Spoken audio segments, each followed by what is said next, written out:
Al Mustafid Channel, menginspirasi dan mencerahkan.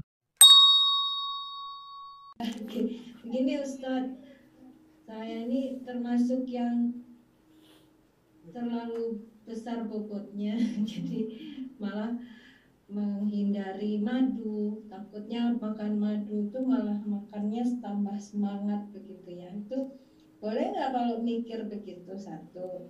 Kedua, ini kita kan boleh belajar dari negara Cina juga ya. Katanya orang Cina itu untuk ngurusin badan pakai minum lobak untuk sehat. Itu Ustaz, gimana pengetahuan Ustaz? Terima kasih. Ya. Kalau boleh tahu Bu, maaf saya tanya dikit, Ibu bertambah bobotnya kira-kira karena makan apa? Karena nggak bergerak. Dulu Ya, saya oke, di luar nggak bergerak, pasti ada sesuatu yang Ibu makan. Oh ya, makin sedikit orang di rumah, sedangkan masaknya tetap, ya itu juga Nah, pengaruh. saya kasih tahu. Nah, ini ilmunya saya kasih tahu. Ilmunya saya kasih tahu supaya Ibu paham. Nanti ini bisa Anda terapkan. Kalau kalori yang masuk sama dengan kalori yang keluar, maka berat badan stabil. Oke, ini ilmu umumnya ya. Itu mungkin sudah tahu juga. Tapi kalau kalori yang masuk lebih sedikit daripada kalori yang keluar, maka berat badan turun. Paham ya? Lebih sedikit. Kalau yang masuk lebih sedikit daripada keluar, dia defisit dia, maka berat badan turun.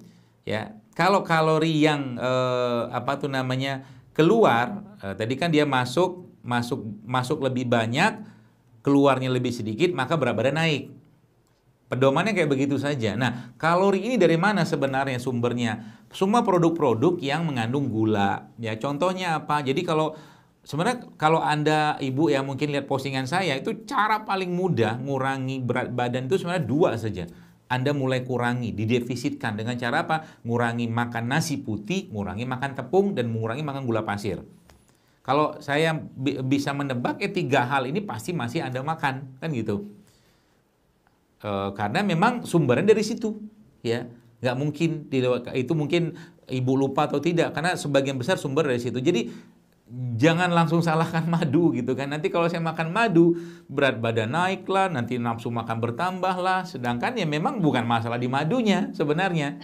Kitanya yang tidak komitmen, kita tidak konsisten dengan katakanlah menjaga tubuh kita tadi. Tidak apa-apa, itu ya bagian, namanya juga manusia gitu kan, tidak masalah. Jadi kalau saya berarti caranya gimana supaya saya bisa turun berat badan, misalkan kalau judulnya menurunkan berat badan, ini kurangi kalau didefisitkan kalorinya. Defisitkan kalorinya. Apalagi kayak Ramadan kayak begini, ini saat yang paling tepat. Dengan cara apa? Kan orang berpuasa itu kan doanya mustajab.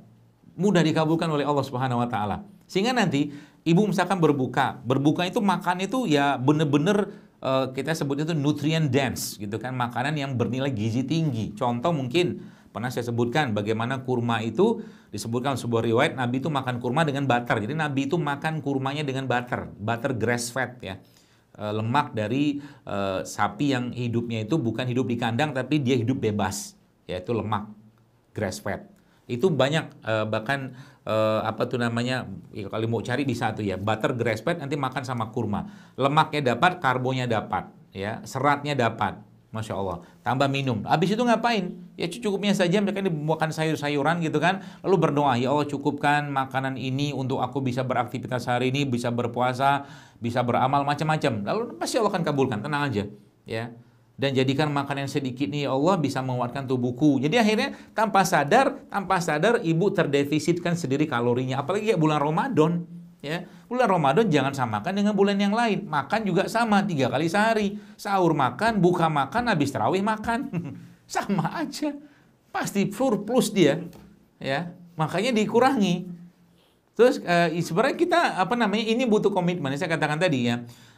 Bentuk ya cara kita bersyukur dengan cara ya tadi mengurangi makanan-makanan yang masuk ke tubuh kita sehingga terjadi defisit. Kalau defisit kalori terjadi pasti dia akan turun. Ya, jadi berarti saya nggak boleh minum madu. Minum aja, Ibu minum madu 1 sendok mah udah ada bikin gemuk lah insya Allah. Minum madu 1 sendok gitu kan, nasinya 1 piring ya, tepungnya banyak lagi itu gitu kan. Jadi bukan salah di madunya, atau mungkin bukan salah madunya. Jadi itu salah satu caranya kita ya untuk mengurangi berat badan. Dan Dulu saya pernah bikin 3 tahun yang lalu itu tulisan tentang 7 Days Challenge JSR. Tapi nggak tahu tulisan itu di mana sekarang. Itu banyak sekali orang yang Masya Allah turun berat badannya, ya.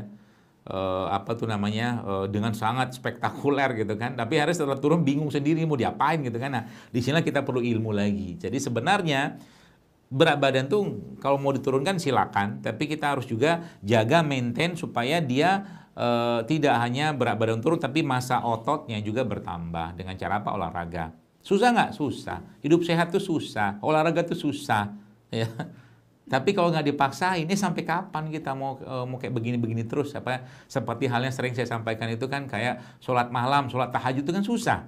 Susah lagi enak-enak tidur bangun. Tapi kalau tahajud nggak dipaksain, sampai mati juga kita nggak bakal tahajud, gitu kan, seperti itu. Jadi ini nasihat saya lah tentunya. Tentunya ya ini butuh komitmen, ya konsistensi, komitmen kita untuk menjaga tadi. Apalagi kayak Ramadan kayak begini dan waktunya sangat banyak Allah berikan. Nah, berkaitan dengan tadi mungkin di Cina, sebenarnya banyak sih. Kalau ibu baca nanti browsing aja namanya Blue Country ya, atau ya Blue Country, negara-negara yang dia punya peringkat blue lah gitu kan, atau apa ya namanya itu ya, negara-negara dengan usia harapan hidup tertinggi di dunia. Itu sebagian besar pola makan yang mereka anut itu adalah pola-pola makan yang sehat ya.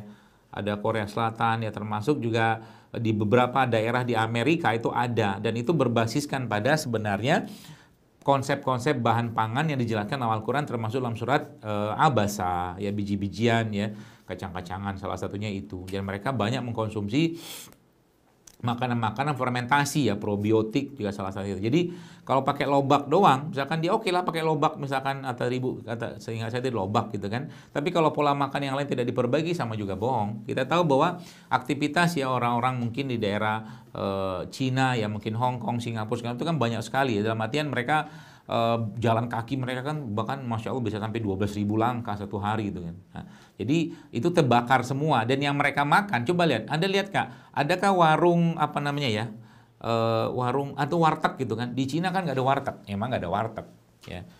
Atau mungkin warung Padang di Cina nggak ada ya. Maksudnya apa? Mereka tuh kalau mau makan di restoran itu kan makan ada bahan masaknya itu dimasak.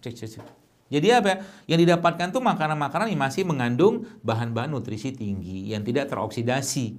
Ya, jadi makanan itu kalau semakin sering dipanaskan ya, kemudian apalagi dalam kemasan itu kan sudah teroksidasi semua. Dan itu di negara-negara seperti itu tuh mereka jarang menggunakan makanan kayak begitu, apalagi mereka banyak menggunakan steam gitu kan. Jadi nggak banyak pakai minyak ya, seperti itu. Dan jadi kalau kita belajar dari negara-negara tersebut ya, pasti ada kaitan dengan apa yang mereka konsumsi ya. Salah satunya itu ya tadi tidak banyak tepung-tepungan ya, mereka aktivitasnya cukup banyak ya, mereka banyak mengkonsumsi rempah atau mungkin sayur-sayuran seperti itulah.